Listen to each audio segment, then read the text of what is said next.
Hi.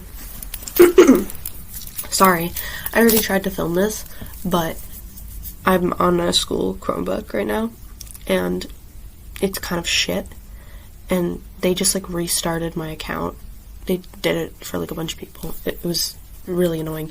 Anyway, so I might be a little less happy-go-lucky than when I first filmed this, which means you're not getting a great first impression of me. But I'm Maxine, and today I will be sharing with you my collection of vampire books and talking about vampires, because I really like vampires. It's like my number one thing. So, here we go. Again. I sound so fucking bitchy, I'm sorry. You're getting a horrible first impression of me. Jesus. Oh my god, if Andrew ever finds this. Of course he's gonna find it. Of course Andrew is gonna find it. Andrew's my friend. Anyway, I'm gonna show you my collection of vampire stories, and Andrew can go fuck himself. So, this is the first one. I got this recently. This is my most recent collection of vampire stories. Well, short stories. This is my most recent collection. I haven't actually read it. Oh, just listen to that. Just listen to that. Oh my god. Oh my god. So beautiful. I really like the interior. Just look at that. It's so gorgeous. Oh my god. I haven't really gotten to read this one yet, but I've been planning on it. I find it really difficult to, like, read books of short stories. It's the same way with, like, poetry books, you know? Like, I gotta, like, read one poem, and then I go to, like, an entirely different poem, you know? I did that with this other vampire book, which I will show you soon. Yeah, this one has Lygia, which is a great song, by the way. I think it's by Witching Hour. Very good band. Anyway, I have a lot of Edgar Allan Poe. I could probably show you guys if I keep making these videos, assuming Andrew doesn't ridicule the shit out of me. And that's, like, the best case scenario, because if anyone from my school finds this, I'm fucked. That's fine, no one talks to me anyway. Anyway, Lygia. So I'm really excited to get reading this one soon. Right now, I can never read too many books at once. It always, like, scares me. Where's my current book? Oh, what am I reading right now? I can't find my bag. One sec, sorry. Okay, I found it. I'm reading All Quiet on the Western Front. I watched the movie, it was very sad. Given the current political state of the world, I've been researching Nazi Germany, and it's very interesting because All Quiet on the Western Front was actually the most popular German book ever, and yet the Nazis banned it because it had so many anti-imperialist themes. They actually attacked some of its previews, not the first one, because the police were there, but this was, like, before Nazi Germany really came to power. The Nazis came to power.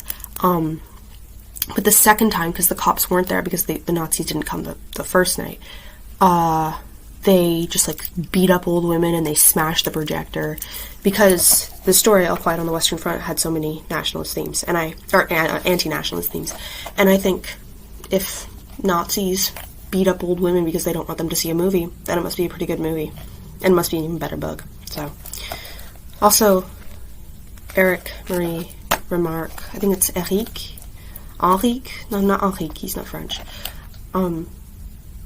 he got really fucked over during that, which is sad, but that's not about vampires, so, but yeah, I also want to read L'étrangeur par Albert Camus, parce que je suis canadien et je parle un petit peu de français et je veux améliorer ma français.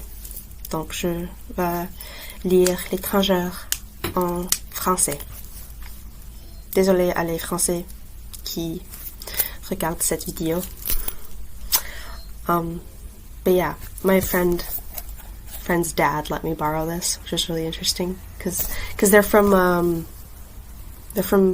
Montreal, so they know how to speak French better than I do. But anyway, back to vampires. My point was, I can never. It takes me a long time to get through books. It used to not. Like, I used to be able to read books really quickly. Like, I could read like 1,000 pages in a day. And then I just lost that during COVID because I got Netflix, which really sucked. But I'm still reading a lot. I'm not like a slow reader. Like, I actually can finish books pretty quickly. But it's just harder for me than it used to be. I feel like that's a universal experience. Anyway, it's going to take me a long time to get through these vampire stories.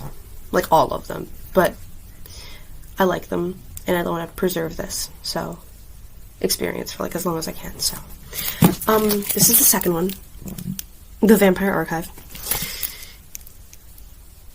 It has Stephen King in it, with H.P. Lovecraft, Anne Rice, obviously. I really like this book because it has different like sections or different kinds of vampire stories. Like, you have the pre-Dracula stories here, and then you have the allegedly true stories, which are pretty interesting. I forgot to mention, like, the reason I'm doing this, I'm so interested in vampires. I'm doing an essay. I'm writing an essay, not for school, just, it's like a research project on vampirism in media, and like the evolution of vampirism in media, and how the themes, like the changes and the changes in the themes and the portrayal of the themes is reflective of the material conditions of the people who wrote the stories, and like not just the people, but like the society which they lived in, and like the times at which they lived in, like what were the most prevalent fears at the time, and how do vampires reflect that? Like, what themes do vampires represent, and how do these stories, like mythology, folklore, popular culture, how do they reflect the conditions of the people and like what they were scared of, you know? And how do the themes that they represent show how the people felt about them? Anyway, it's a very interesting subject, and so I have to do a lot of research. I've already read a lot of vampire stories, but I feel like you can never read too many vampire stories.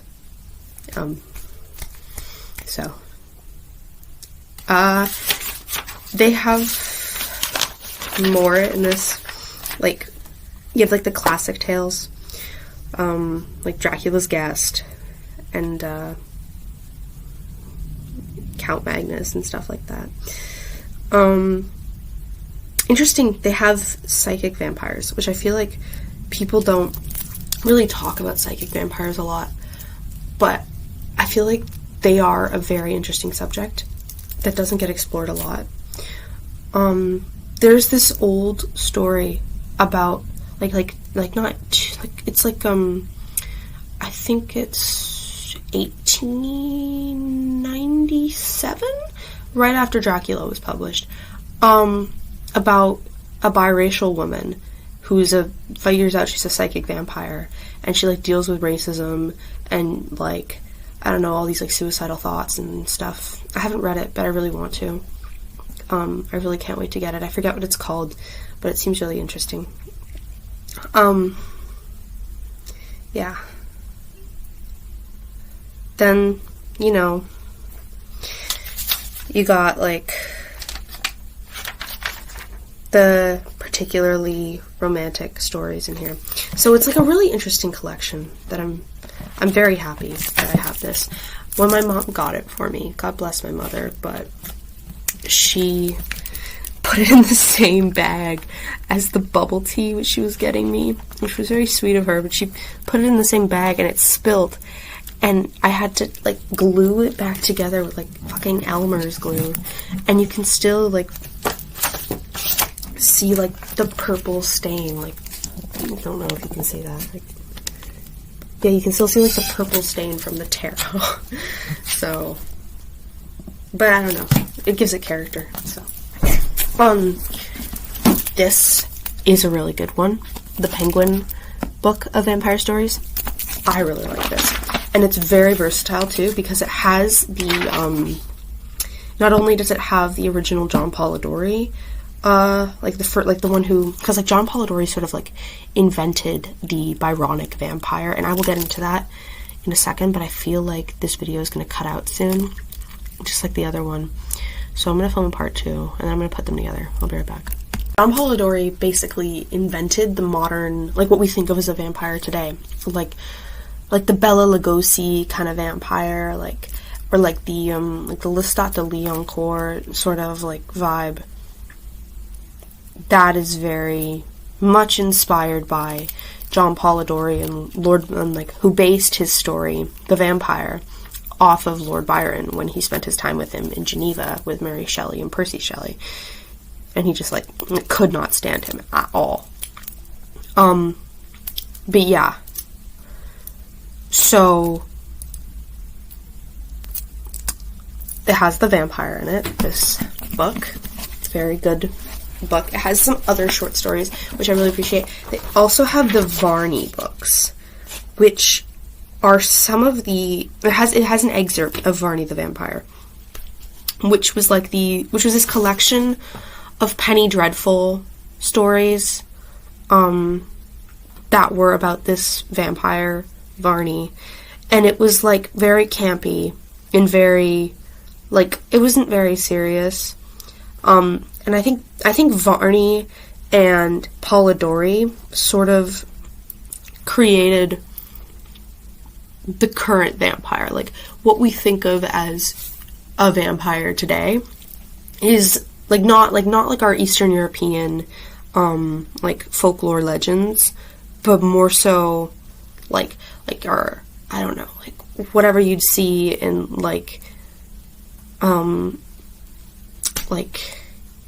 Interview with the Vampire, or, like, Twilight, or whatever, or True Blood, you know, like, those, like those are sort of what we think of as vampires, like Buffy, like that sort of thing. That's like our Western vampire.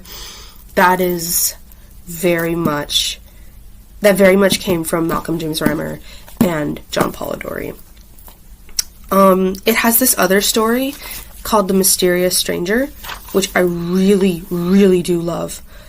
Oh my god, it is so good. It is so good. It really is your classic vampire story.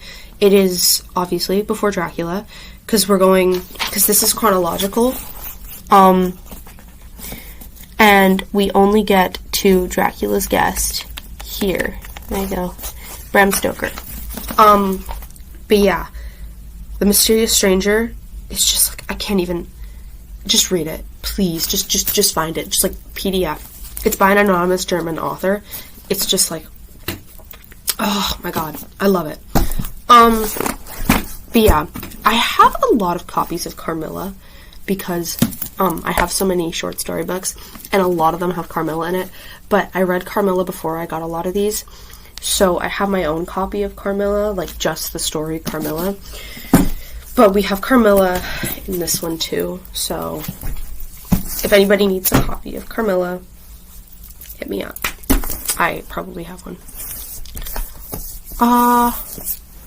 Let me rant for a bit about this fucking bullshit.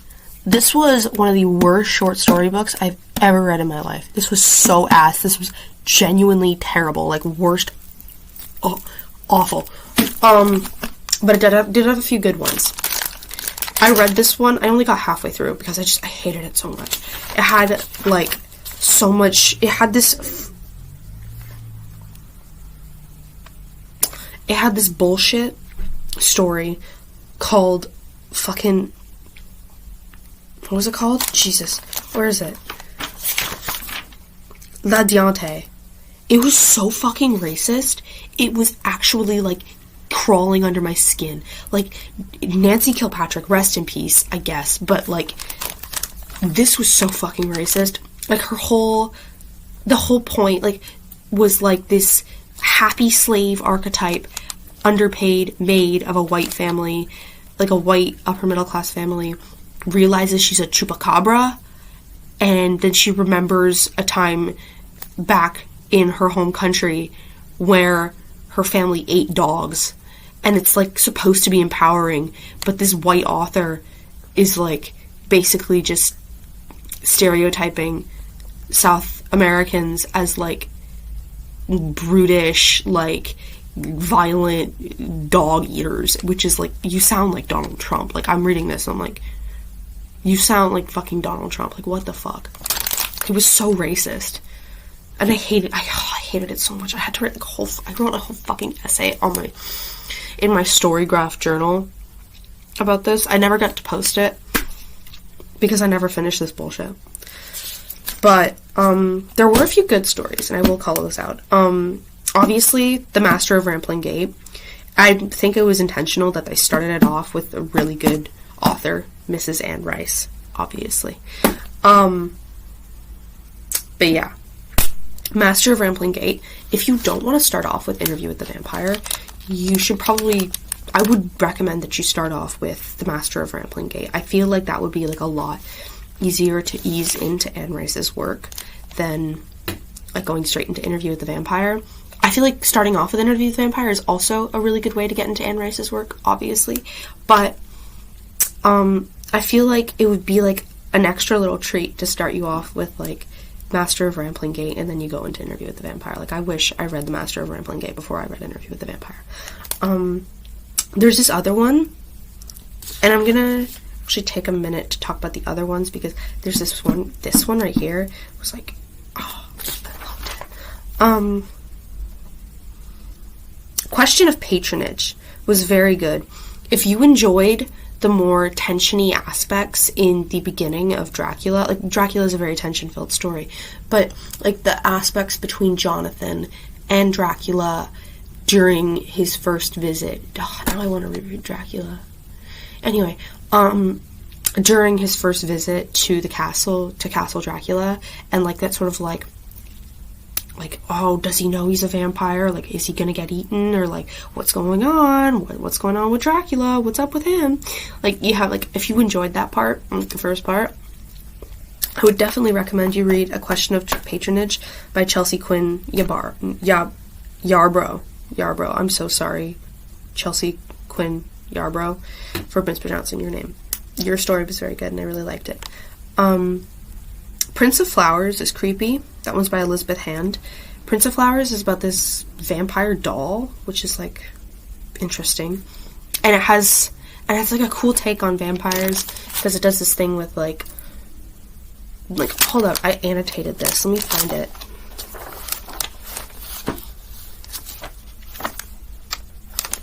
$145.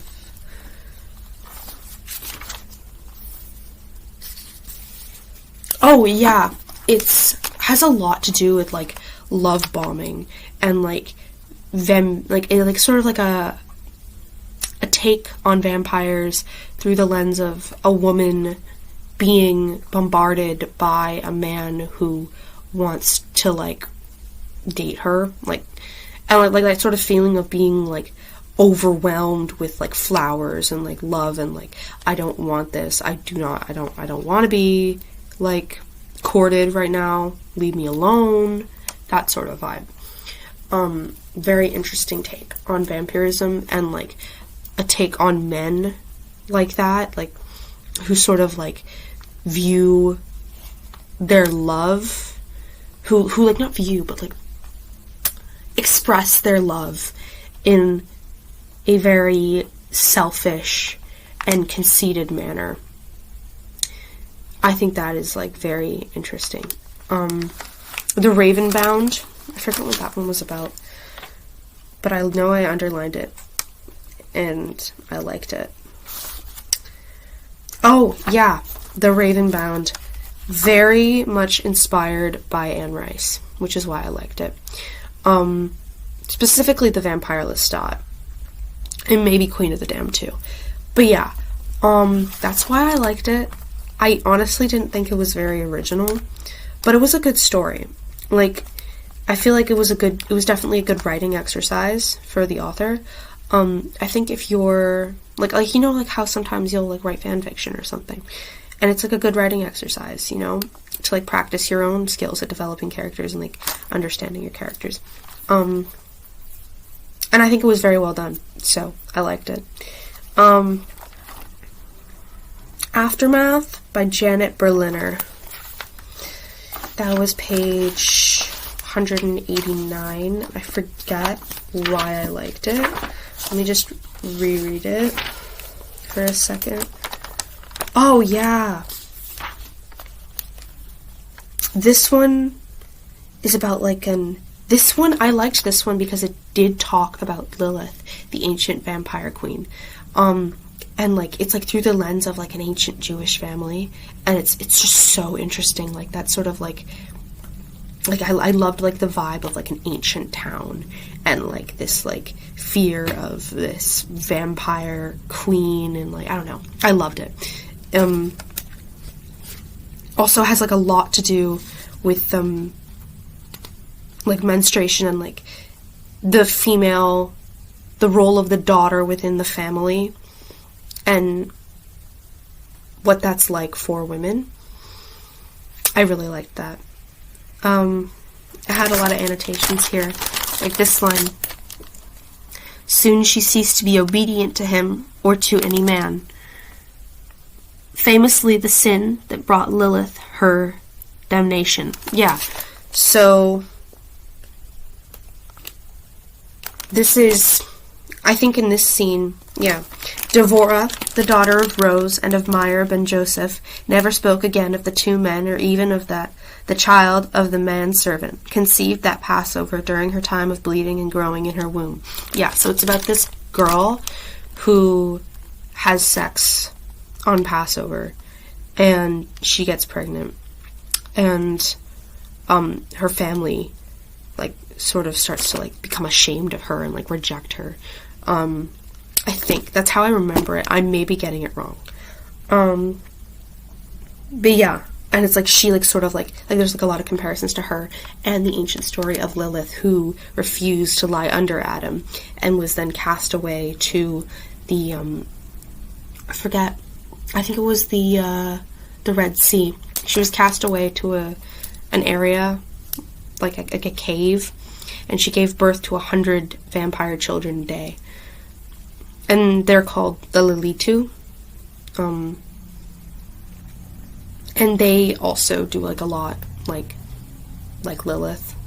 They, like, for example, men would, like, blame their, like, wet dreams on the visitation from Lilith, which, again, goes back to that connection. I think I already said that about the wet dreams. I might have. But anyway, goes back to that whole thing about, like, ancient fears of a perverted and, like, deviant form of motherhood, and also female autonomy in terms of sexuality. I gotta pause this again. Anyway, I really liked Aftermath by Janet Berliner. It was very good. And very well researched into ancient vampire mythology. Finally, the one I really liked, When Gretchen Was Human. It was so good. Oh my god. It's, especially when you, like, think of it. It was by Mary A. Terzillo. Especially when you think of it, like, sorry, I'm gonna crack my back. I'm tired. But there's no excuse to not talk about vampires. So, it was, like, a very interesting story, especially when you consider, the relation that vampires have to, like, illness and pandemics, and how, like, fears of vampires and, like, vampire folklore and mythology become especially prominent during times of of pandemics and of, like, disease. Like, for example, in the 1700s, vampire hunters would be sent to plague-ridden towns by the Catholic Church, especially in Eastern Europe. And they would, at least I think that's how it goes. I have a few books on it. But yeah, they would be sent to these plague-ridden towns, and they would accuse a vampire. They would say, oh, this woman's a vampire, or this guy's a vampire, or this corpse, this guy that died 2 weeks ago is a vampire, as a way to, like, cure the, like, the town. In my opinion, it sounds like a fucking, like, medieval CIA op. I'm not sure if that's still medieval. I'm not a historian. I'm 16 years old. But yeah, it just sounds like a CIA op. Like, it reminds me of that time that the CIA said that there were vampires in the Philippines, which is like Cold War CIA, man. Jesus Christ. Anyway,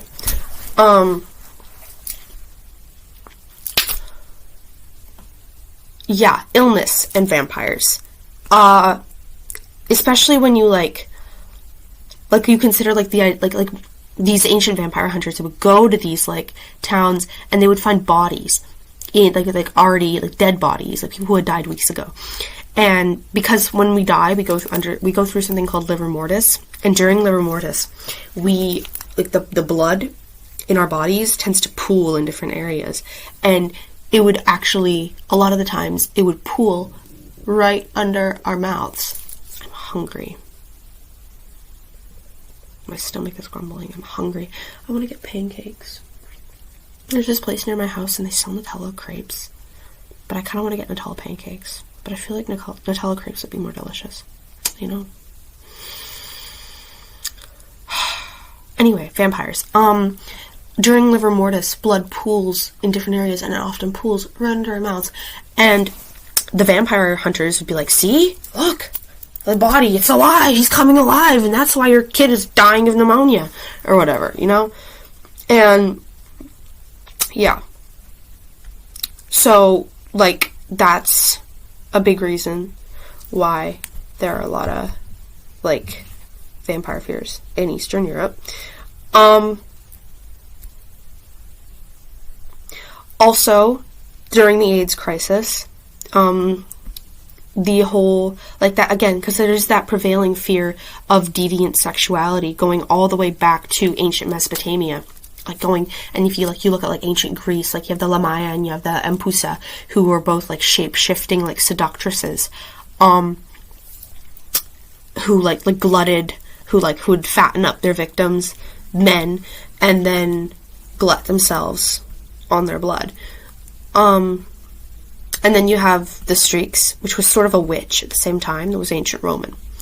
And they would tend to, like, tear apart, eat, and molest babies, which is, like, very interesting when you see it through the lens of that fear of, like, a perverted motherhood. Like, especially when you think of vampires and perverted motherhood. Like, if you are a vampire, you giving life to somebody who is oftentimes a lover is also like you mothering someone.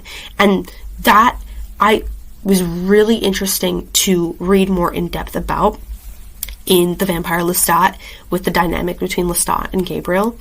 Gabrielle, I always say, I feel like she would appreciate Gabriel just as much as Gabrielle. And I feel weird calling them she, because I don't know. God, and race and gender, such an interesting concept. Anyway,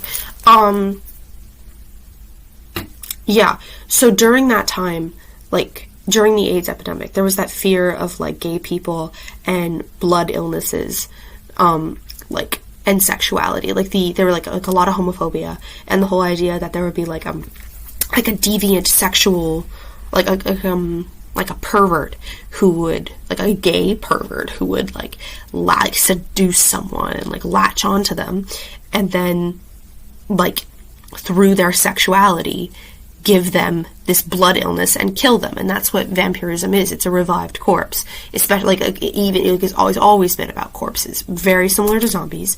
Like, a lot like the Arabic ghouls. Again, there's like a lot of overlap, and I have theories about the sociological reasoning behind why monsters have like separated themselves, but they used to be very, like, the lines used to be blurred. I think it has a lot to do with like people's societal circumstances becoming more complex as time has gone on. Like for example, you'd tend to get more like vampire stories wouldn't become as prominent as werewolf stories in a more rural area, or like in Germany, where there's like, I think there's a lot of wolves in Germany. I'm going to Germany soon. I'm really excited. I hope I see a wolf. I hope I see a werewolf. So, if you're in Germany and you got werewolves, let me know. I'd be interested in seeing one. Anyway, yeah. Vampires and illness, a very interesting concept, for sure. Yeah. So, this story definitely explores that in a way I find very fascinating. Like, the main character, she meets this guy who claims to be a vampire, and he's, like, kind of ugly, but he's, like, hot. Like, I think he has brown eyes, which is usually really hot. I like brown eyes. And he's, like, fat, and kind of, not fat, he's, like, chubby, and he's, like, not the hottest person in the world, but he's intelligent, so, like, I get you. I understand. Oh my god, that was so ugly. Jeez. Anyway, but yeah, she's this middle-aged mother, and she has this affair with this guy, and the guy is like, I'm a vampire, and she's like, uh-huh, sure you are, buddy, whatever you say, gorgeous. But then she starts to be like, oh, he actually sort of is a vampire, and then they have sex, and that sort of like, that, like again, that illness is transferred through sex, which again, like, very interesting concept to have, like, vampirism transmitted through sex when you compare that to AIDS. Like, I think that's a very interesting concept, and when, like, you just consider, like, the disease of it all. Anyway, sorry, I don't think that made any sense, but yeah, this woman's daughter is dying of cancer, and, like, when she has sex with this guy, she becomes a vampire, and it's like, I don't know. It's very interesting. You just gotta read it. Like, you can probably interpret what I'm, like saying, like, if you can, like, bite someone and become a vampire, and you can also, like, you can interpret where I'm going with this, but it's a very interesting concept, and it's a very good short story. So, those are the short stories. I'm gonna stop it here, and I'm gonna go onto the other stories I have, the other vampire stories I have. Actually, I think I'm gonna end it here. I'm gonna do a part 2 where I go through my collection, Carmilla, Dracula, and my Bram Stoker short story collection, and finally a nice vampire poetry book. So, I might read a few poems, actually. I think that would be quite sweet. But yeah, I'll be back, but this is the end for now. So thank you for watching me ramble about vampires for what I think is now 30 minutes. If Andrew ever finds this, I'm fucked. If anyone from my school finds this, I'm even more fucked. But I don't care, because, like, girl, do you think anyone talks to me in my school? No. I really like doing these, so I might do more of these, like, on different subjects, because, like, I think there are some things, I prefer to write in a diary, but I feel like there are some things that you can't really, discuss with a diary, some things that aren't, like the,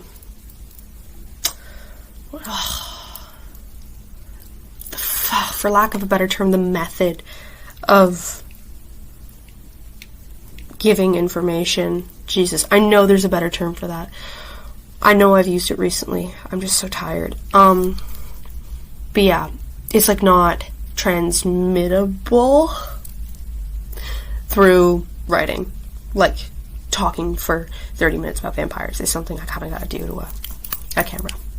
Anyway, thank you for listening Sorry for the rambly outro and the rambly video.